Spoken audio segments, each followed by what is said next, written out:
Cyrilla Fiona Ellen Rhiannon. Tal es el nombre de la muchacha, la historia de la cual nos ocupa hoy. Y es que Ciri, para los amigos y conocidos más allegados, también para nosotros, los jugadores de los juegos del mundo del brujo, y también los lectores de la novela, es nada más y nada menos que la hija del destino, la muchacha alrededor de la cual se articula toda la historia y todos esos enredos de gobiernos, políticas, invasiones y entes extraños, porque todos y cada uno de ellos acaban teniendo algún interés en ella.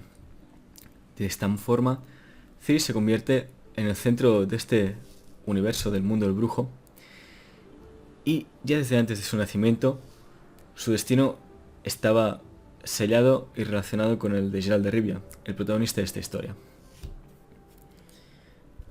Ahora os contaré un poco aquello que ya hemos hablado de la historia de Ciri, de cómo el destino la unió al brujo antes incluso de nacer, cómo se conocieron y cómo fueron los primeros años de la infancia, marcada por la tragedia de esta muchacha destinada a ser reina, pero que se convirtió en mucho, mucho más, para bien y para mal.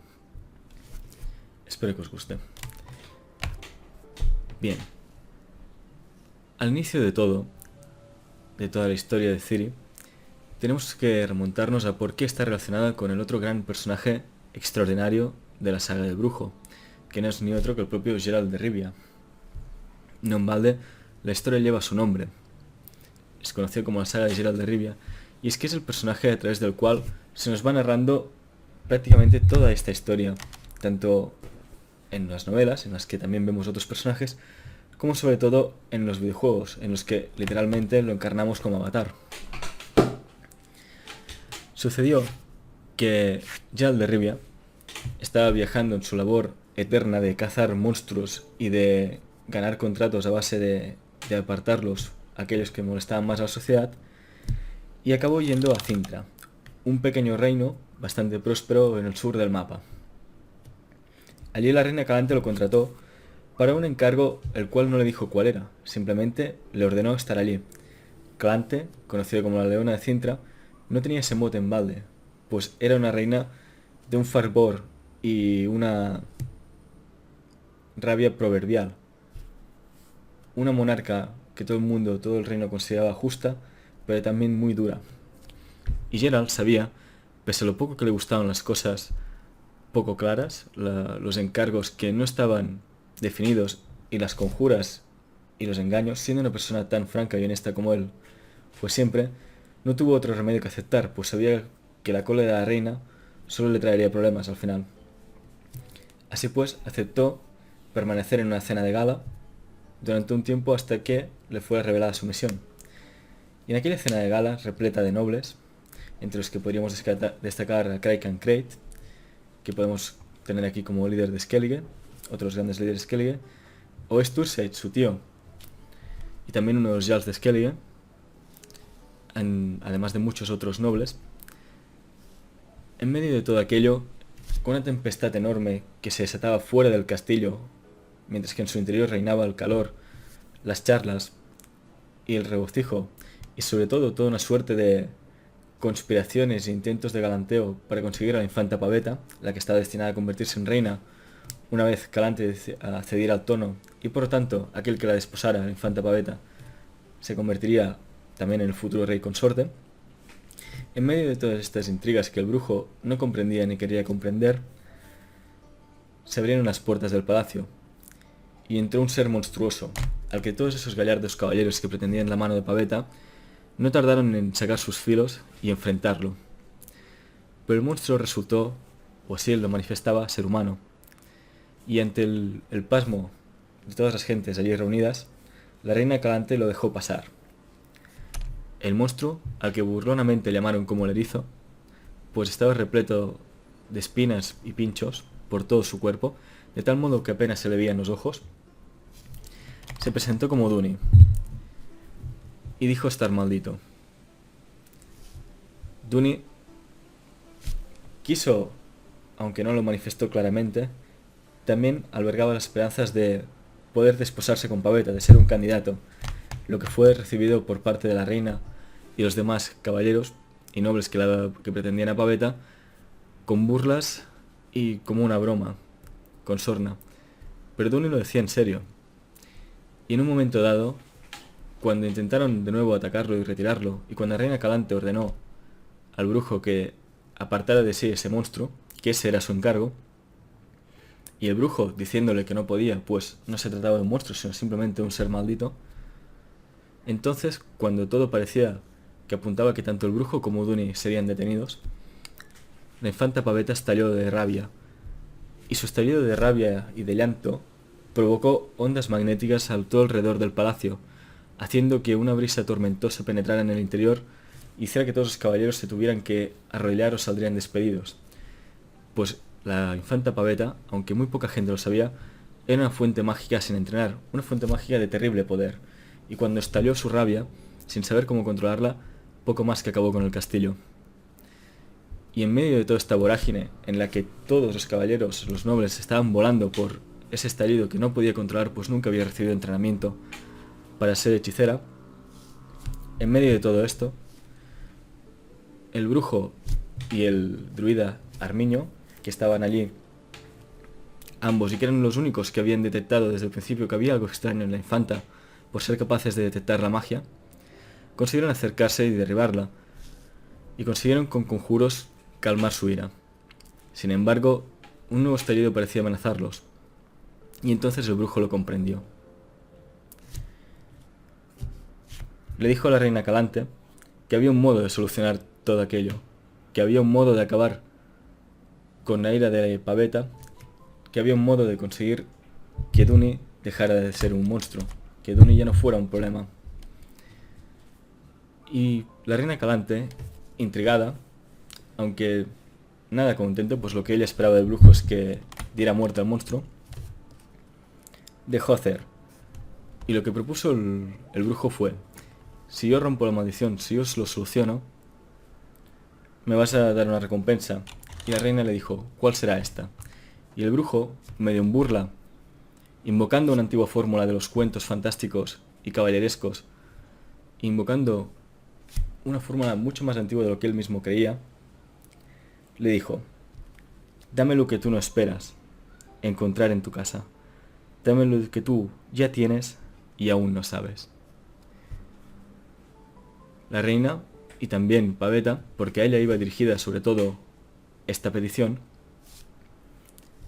se quedaron asombradas, y al ver que no podían perder nada, o al menos en esencia así lo creían, la reina Calante aceptó que el brujo tuviera esta recompensa. En ese momento,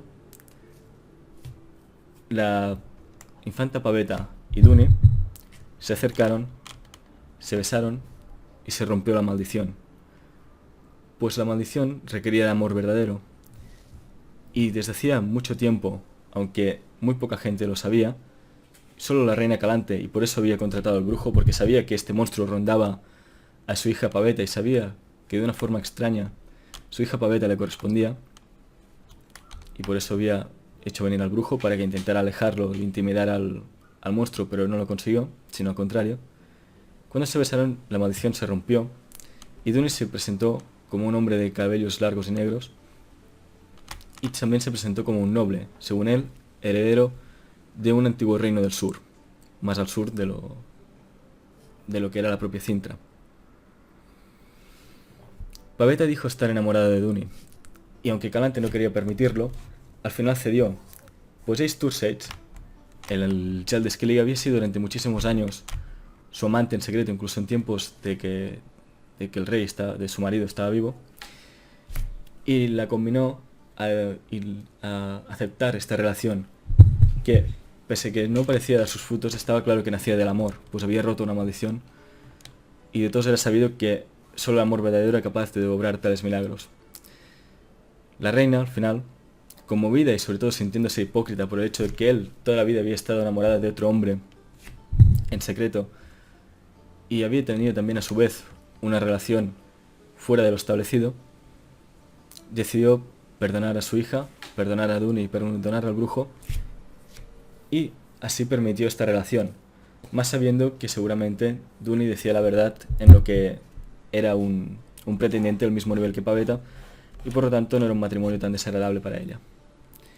Al mismo tiempo, y aceptando ante todos su amor por Sturcech se convirtió en el rey consorte al desposar de nuevo en segundas nupcias a la reina Calante, y uniendo para siempre a Skellige y a Cintra.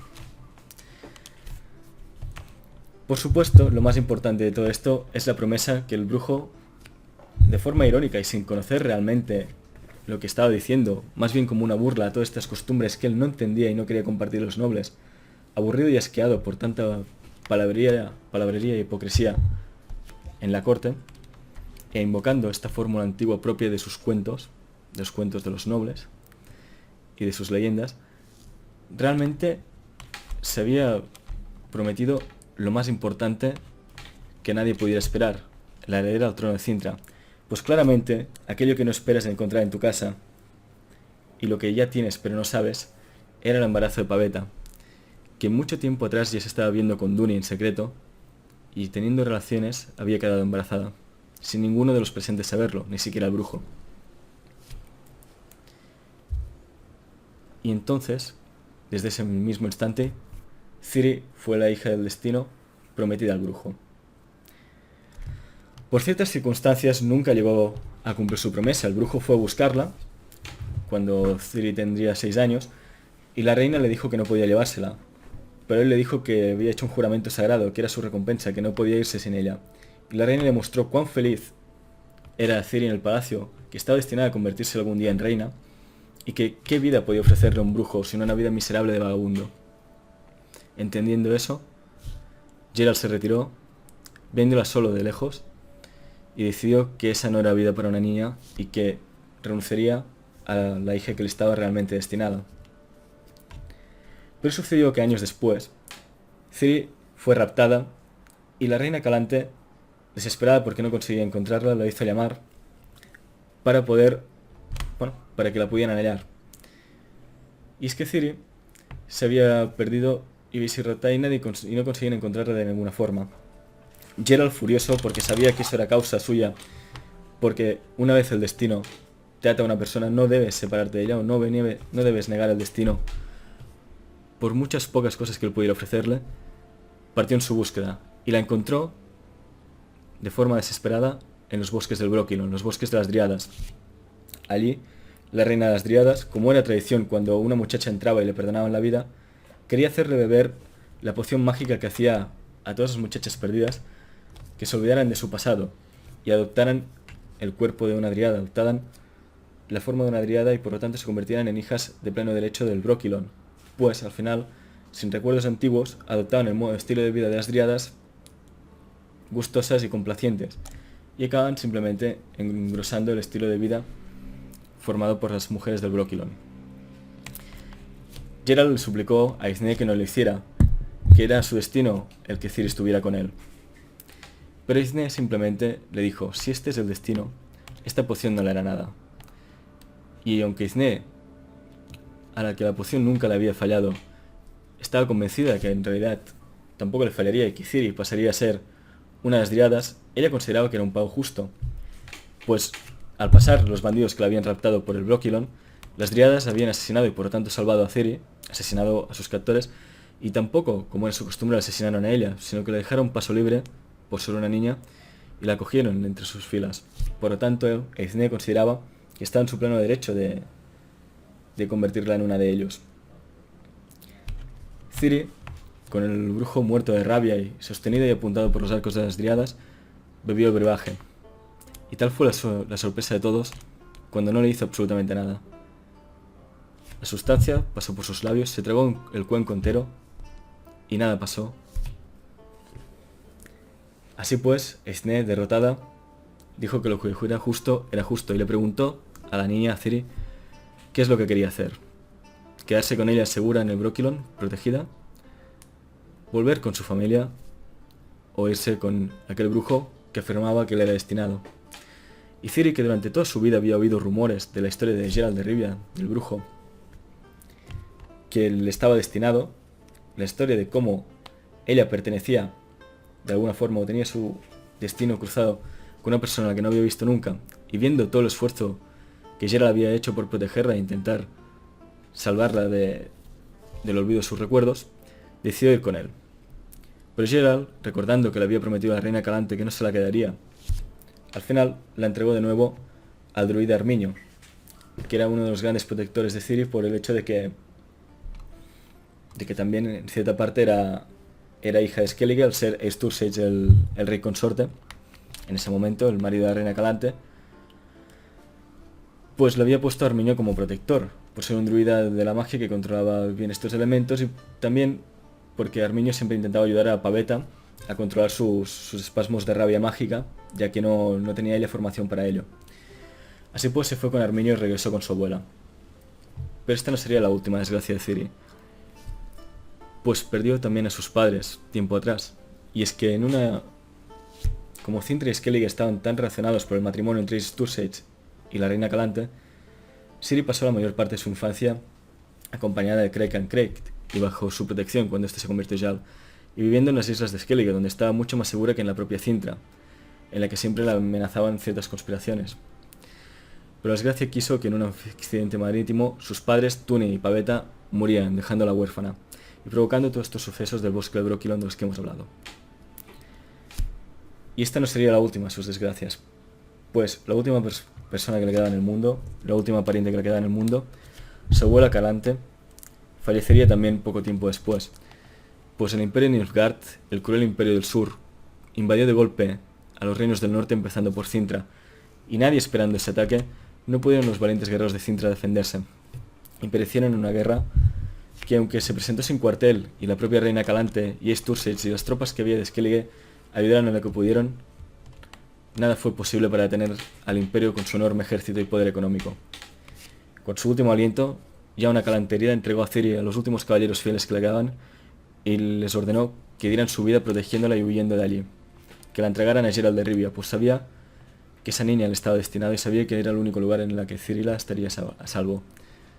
Ciri, llorando por despedirse de su abuela, asustada y sin entender qué estaba sucediendo en el sitio que ella más seguro creía, la capital de Cintra, vio como todo a su alrededor ardía, como todo moría, como la torre en la que estaba su abuela caía derruida mientras ella huía furiosamente en un caballo, arrastrada por esos caballeros fieles, que uno tras otro fueron cayendo y muriendo.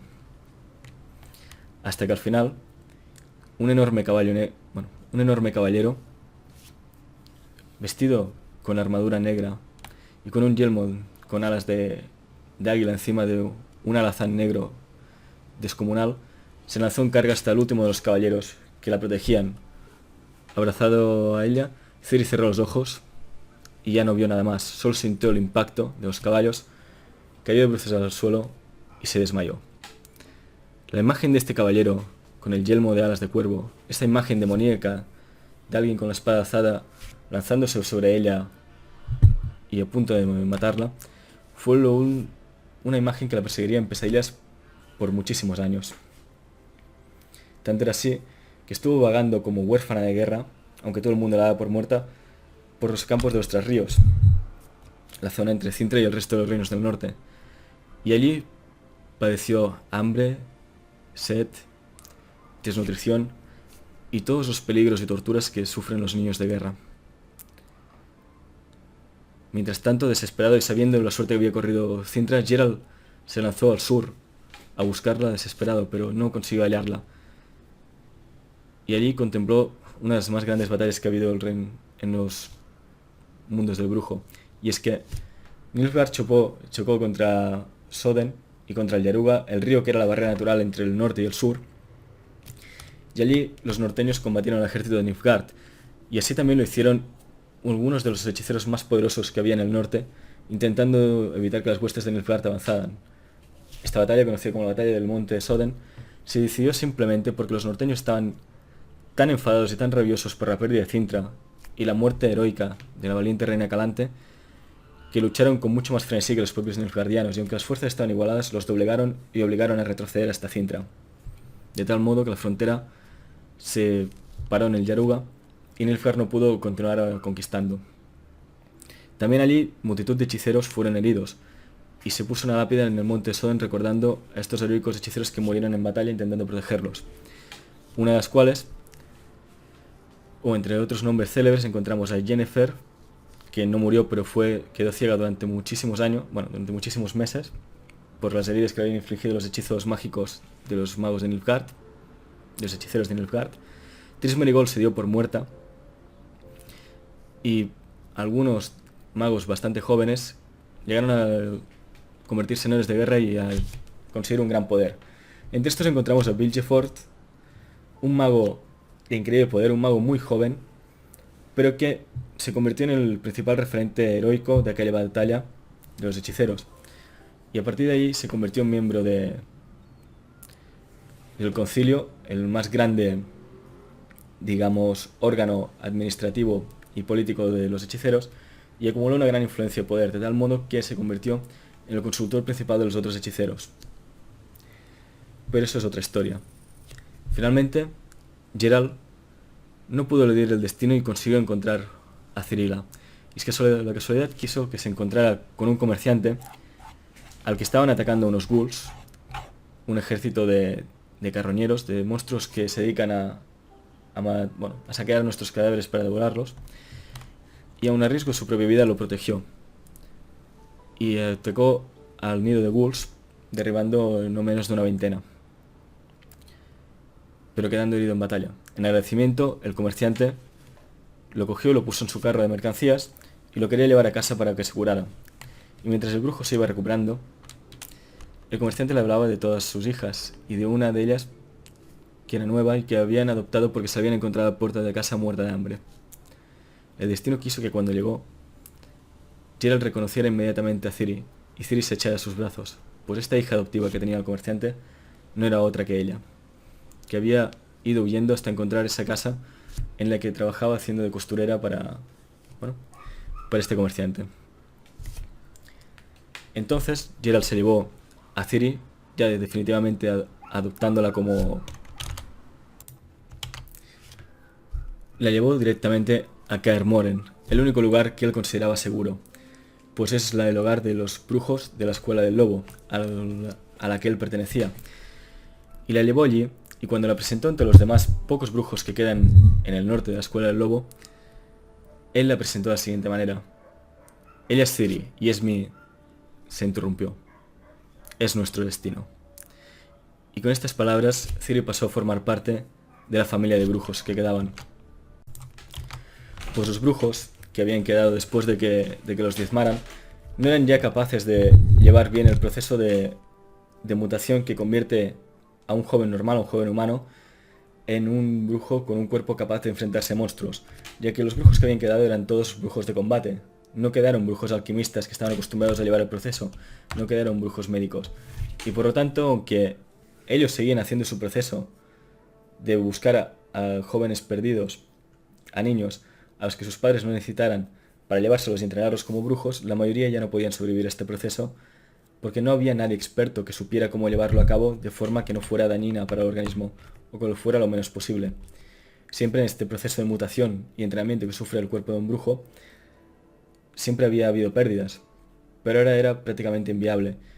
Y desde hacía mucho tiempo no había brujos jóvenes, el único que había, que era Cohen, y la verdad es que no habían conseguido que saliera con un cuerpo perfecto como el suyo para el combate, sino que si bien era más rápido y más fuerte que el humano medio, sus ojos no eran capaces de ver bien en la oscuridad. Así pues, tarde o temprano los brujos de la Escuela del Lobo, los brujos del norte se extinguirían, pues no eran capaces ya de generar nuevos brujos simplemente. Adoptaron entonces a Cirilla como una más de los suyos y la entrenaron para hacerla fuerte a su estilo, entrenándola como entrenaban a los brujos jóvenes. Sin embargo, acordaron no mutarla.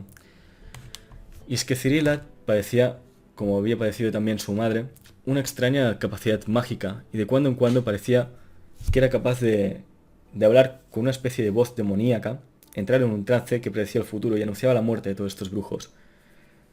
Los brujos, cuando tenían estos ataques, no sabían de quién provenía esta voz, parecía que hablaba en voz de otra persona, como si alguien la utilizara a ella como canal para anunciar la muerte y la llegada al Ragnarok, la llegada al fin del mundo. No sabiendo qué hacer, llamaron a la única hechicera que les era una amiga, que esta no era otra que Triss Merigold, antigua amante del brujo, y que al llegar a Kaer Morhen lo primero que hizo fue enseñar a Ciri que había otras formas de ver la vida, además de la brujeril, solo basada en el combate. Y enseñó a los brujos también a aprender que Ciri no era solo uno de esos niños a los que solían entrenar los brujos para convertirse en alguien como ellos, sino que era una mujer, la primera mujer que había pisado Kaer Morhen y había sido entrenada como bruja. Y que por lo tanto tenían que considerar otras cuestiones en su educación. Paralelamente a todo esto, todos los gobiernos buscaban a Ciri. Los reinos, los antiguos refugiados de Cintra estaban deseosos de recuperar su país de Nilfgaard, y la leyenda de que Cirila, la infanta, la futura reina, seguía viva, los incentivaba a luchar. Mientras que en Nilfgaard, el emperador buscaba como loco a Cirila, pues la gente decía que quería casarse con ella para así conseguir que Cintra se pacificara por fin, porque a pesar de que estaba conquistado, sabía que los cintrianos, con la leyenda de su reina Leona, la reina Calante, y de la leoncilla de Cintra, que no era otra que Ciri, nunca se rendirían hasta que alguien de la sangre de Calante reinara, y quién mejor que emparejar al emperador con la heredera de Cintra y así conseguir pacificar por fin esa región. Y los reinos del norte, los grandes reinos del norte, hicieron una coalición y se prometieron a sí mismos ayudarse mutuamente para detener a Nilfgaard, y no solo detenerlo, sino incluso invadirlo para recuperar Cintra. Pero ¿a quién poner cuando Cintra se recuperara? Tendrían que poner a alguien que fuera un pupilo, alguien que no fuera más que un noble que vigilara para ellos la frontera natural con Nilfgaard, que estuviera siempre guerreando y al que no preocupara otra cosa. Sabían que si encontraban a Cirila, si encontraban a la sangre real de Cintra y la ponían en el trono, Cintra tampoco sería nunca para ellos, sino que volvería a ser un estado independiente. Y eso a ellos tampoco les interesaba. Entonces, acordaron que de encontrar nunca a Cirila, y la buscaron por todos los reinos, la acabarían asesinando. Y así fue como el destino se fue cerrando sobre Ciri, cada vez más intensamente, cada vez más fuertemente, atosigada por fuerzas físicas y por esas fuerzas mágicas, fuerzas del caos, que parecían penetrar en ella como una fuente mágica poderosa, de enorme poder como fue su madre, y que hablaban en voz suya, anunciándole que traería el fin del mundo. Que ella era la hija del destino también para este mundo, que le abriría la puerta del caos por fin, y le abriría las puertas de los infiernos. En una palabra, Ciri era la llave, según estas fuerzas que a veces la poseían, del Ragnarok. Y ella misma era solo una chiquilla asustada por estas pesadillas de un caballero negro que se le lanzaba encima, y poco o nada podía hacer para controlar ese enorme poder que ella tenía, y que aunque los brujos intentaron enseñarle magia para canalizarlo, para intentar que pudiera controlarse, no pudieron hacerlo y ella se mostraba incapaz. Triss Merigold intentó enseñarle, y se dio cuenta que sí que era dotada para la magia, pero extrañamente no podía desbloquear su poder, y mucho menos entender cómo frenar estas voces que entraban dentro de la niña y que parecían intentar controlarla. Así pues, no les quedó otro remedio que llamar a una hechicera más experta, y la única que podía hacerlo era Yennefer, la antigua amante del brujo, su gran amor, y del que se separaron nada menos que por el hecho de que en una de las grandes disputas que habitualmente tenían, por ser Geralt y Yennefer personas de carácter muy fuerte ambas, en una de esas Triss, fascinada por simplemente la personalidad del brujo y esas emociones intensas que sentía sin poder permitírselo por su condición de brujo, con un poco de magia y apoyándose en el momento frágil que vivía la relación entre Yennefer y él, lo sedujo y acabaron acostándose. Y toda esta relación de amor se convirtió en una relación de dolor. Yennefer y el brujo se separaron para siempre.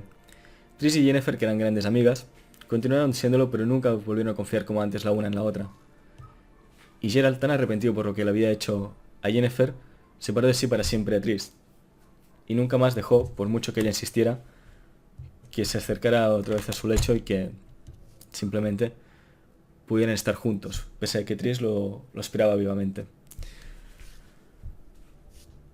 Sin embargo, no les quedó otro remedio y así lo acordaron que llamar a Yennefer.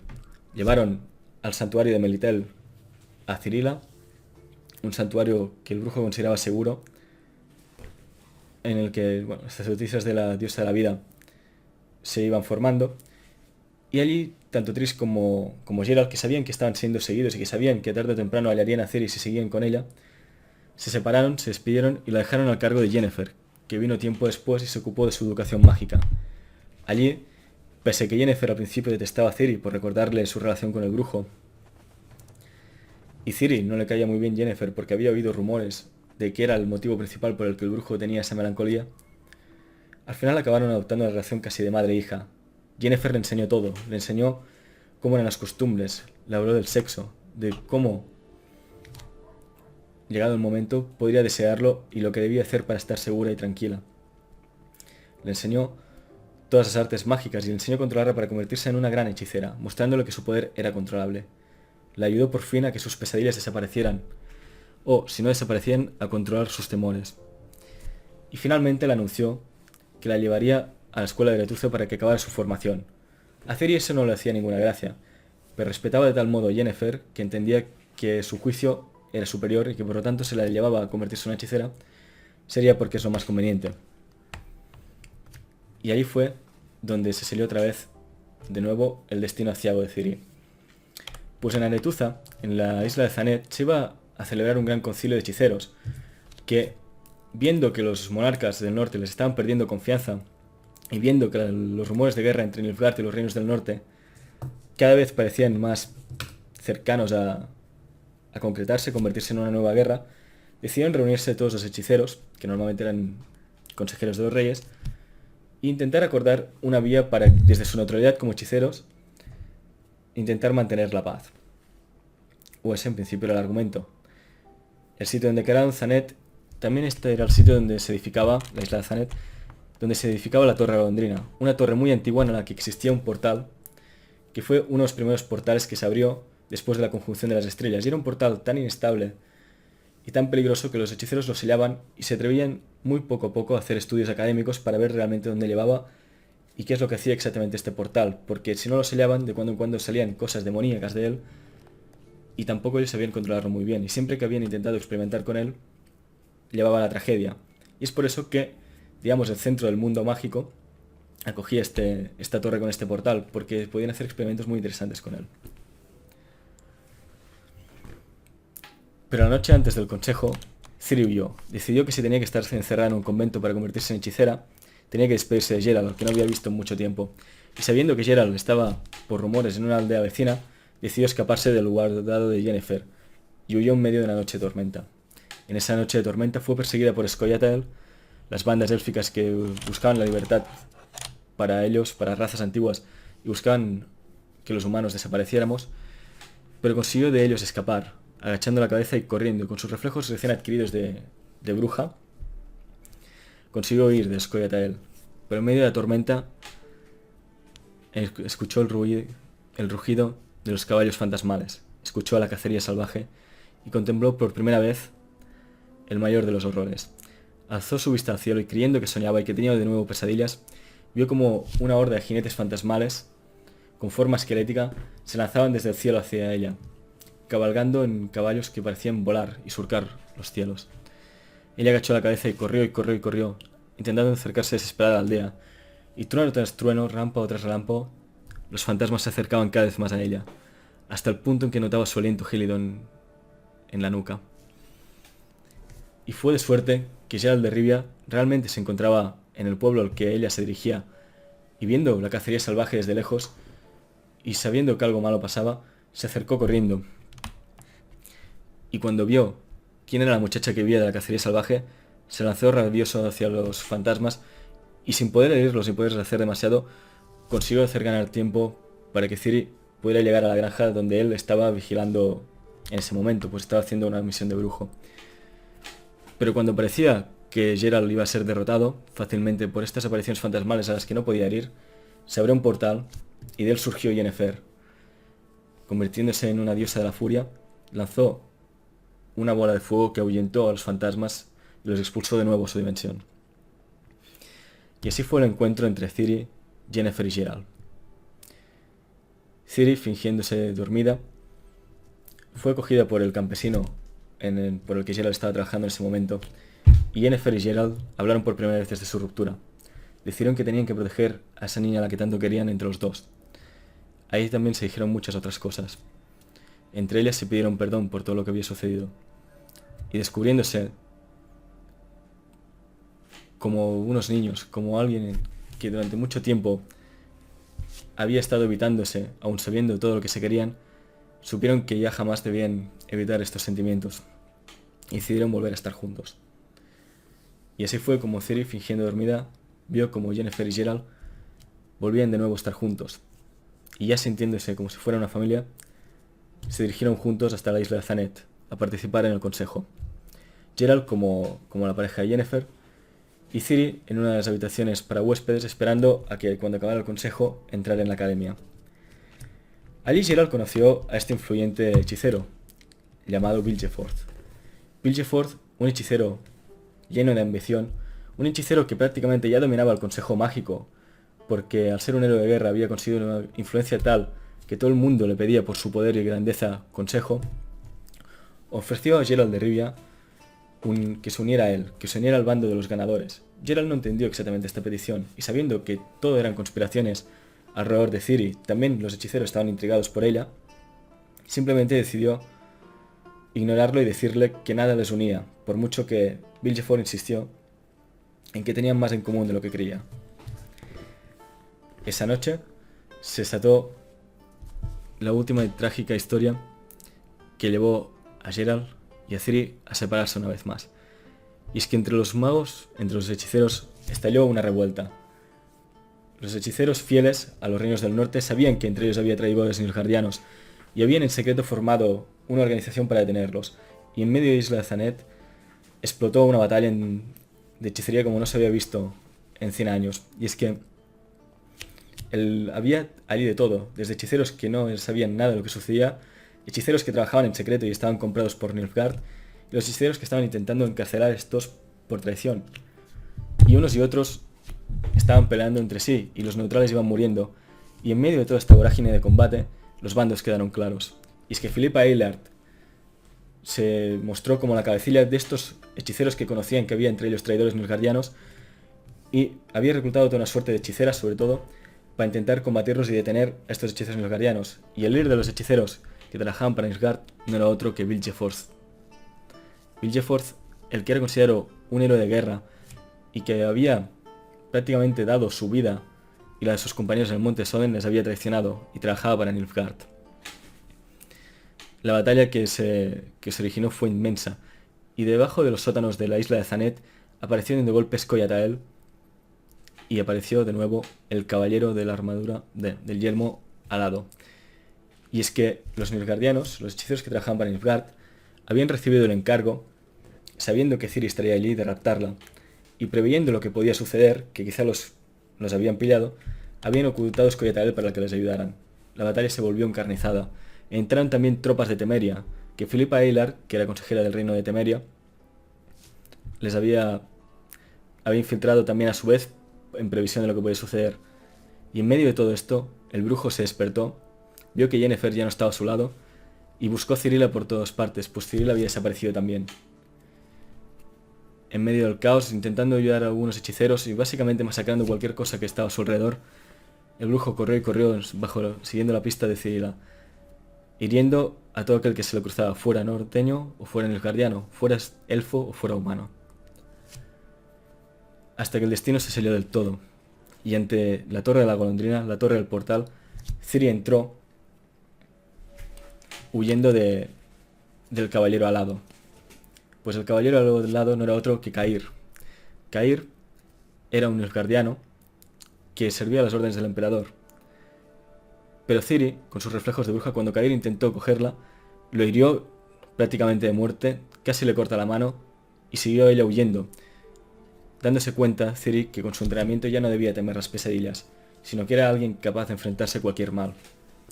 Aún así, decidió que no estaba preparada para matarlo y huyó, y eso lo vio el brujo, que detrás suyo se lanzó, pero fue detenido por una banda de 20 Scoia'taels.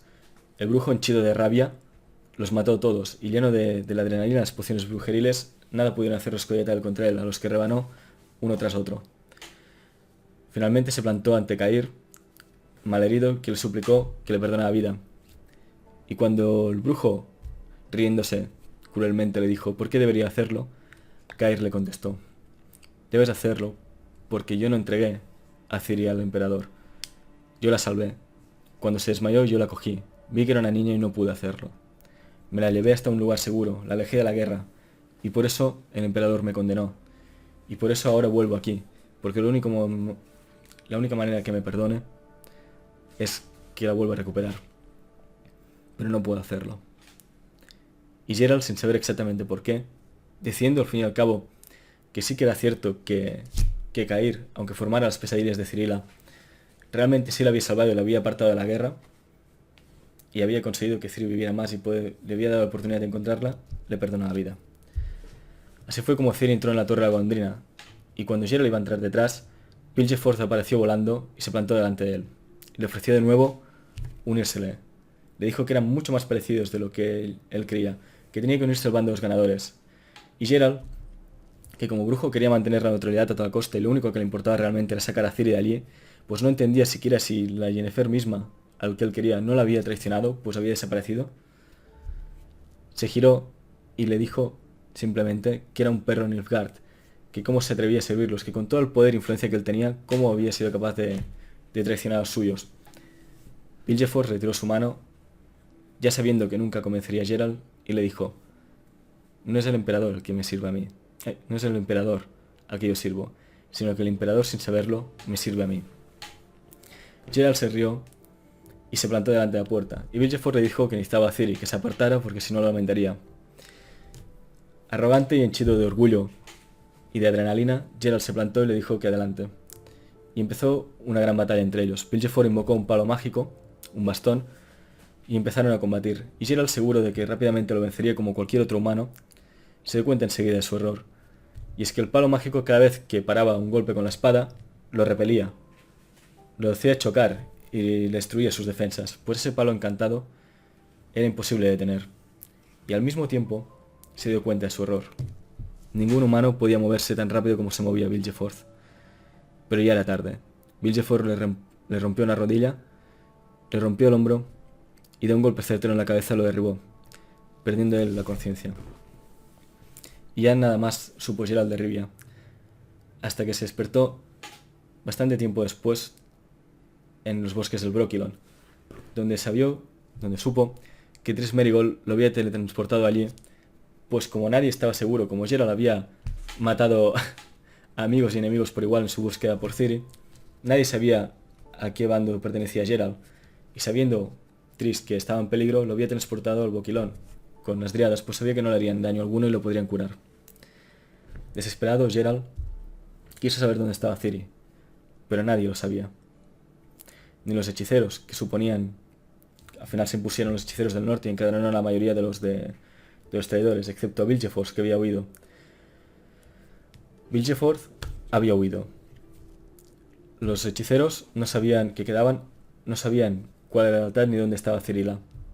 Yennefer había desaparecido también, y todo el mundo estaba temiendo cuál era su lealtad, si había sido una traidora o no lo había sido, pese a que las únicas veces que la habían visto durante batalla había sido protegiendo a Ciri y evitándole todo mal a base de derribar cualquiera que se le pusiera encima, del mismo modo que lo había hecho Geralt, pero teniéndose que quedar en duelo singular contra Vilgefortz porque hubo un momento en que Vilgefortz intentó ir detrás de ella y Yennefer lo detuvo, dando tiempo al brujo después para perseguirla y enfrentarse contra él en la torre. Y al mismo tiempo esta batalla cambió para siempre el mundo, pues los hechiceros se habían fragmentado para siempre. Ya no eran un frente unido. Los reinos del norte ya no confiaban tampoco en los hechiceros. Y Nilfgaard nunca lo había hecho, pues los hechiceros de Nilfgaard están siempre condenados a ser vigilados como entes peligrosos. Y así el mundo cambió para siempre.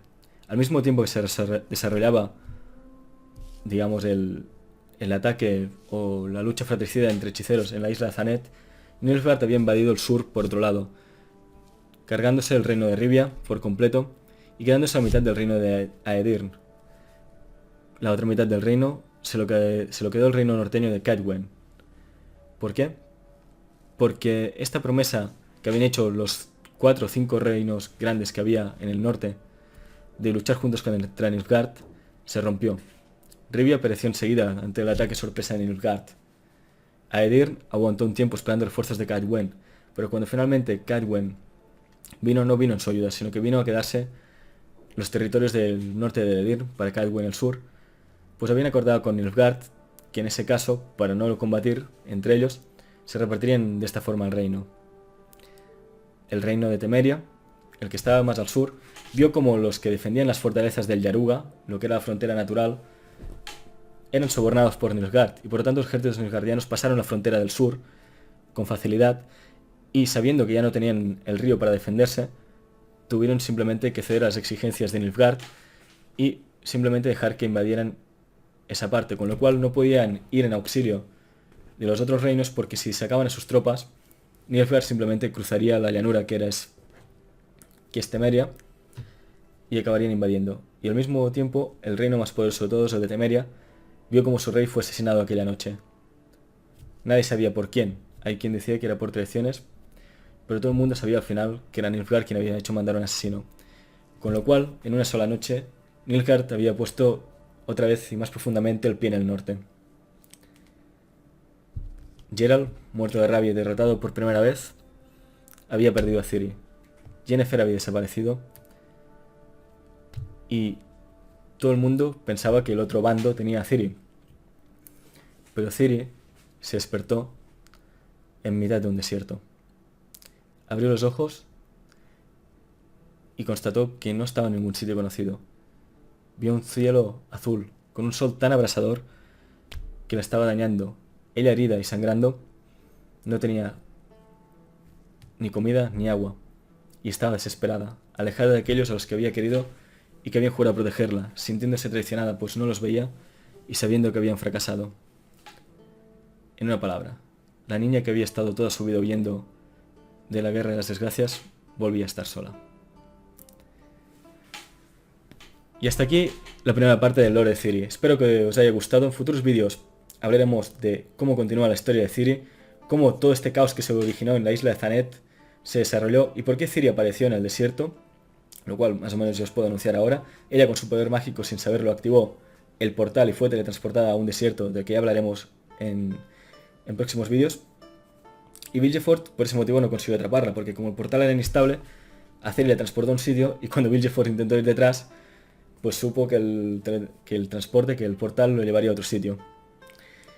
Y de toda esta historia y de todo el caos que originó, hablaremos más adelante. Espero que os haya gustado y vamos ahora con la descripción del mazo.